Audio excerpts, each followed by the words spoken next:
puti kadrong dito. Yung ganda pa yung ano. Ano naka-open yung ba ito? Wow, ang ganda.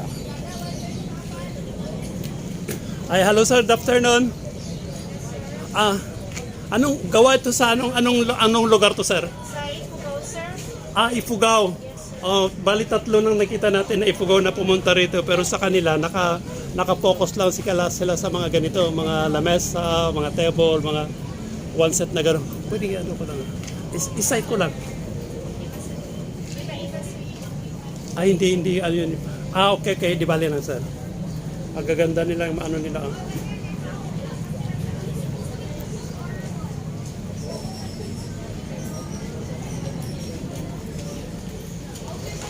Ito yung mga gawa ng mga Ifugao karamihan sa kanila, mga ganito. Parang antique, lalo pag medyo black kaunti ng ganun, pero maganda yung pagkaigil niya. Oh. Ayan, oh.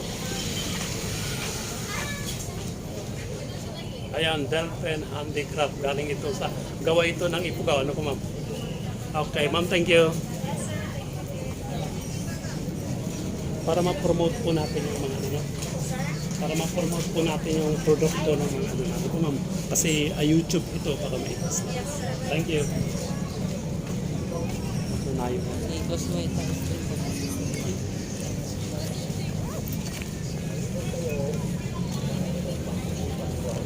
Panta may kapital? Ano?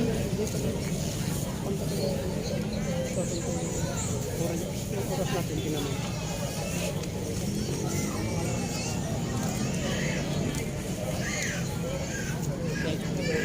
Perfect ito. Wala naman. Mag-start na tayo.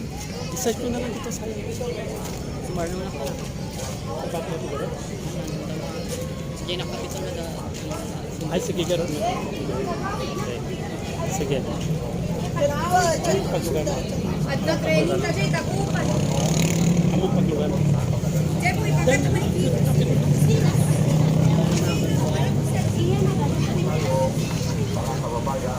Pagkita ka paglugan ng mga kitang kapitol ko ng anak diretso ako niya. Sige, thank you. Unang takoy, takong tawagin mga kaibigan sa people, tako, lirit, opo, yan ang napili na po yung palitutwa. Nagpunta po kami mga kaibigan sa Kapong Kalinga, yan naman ang tinawag mga kaibigan na pihang. Maraming po yan. Doon na bakit po kami mga kaibigan na Mindanao, yan ang tinawag na urban camp.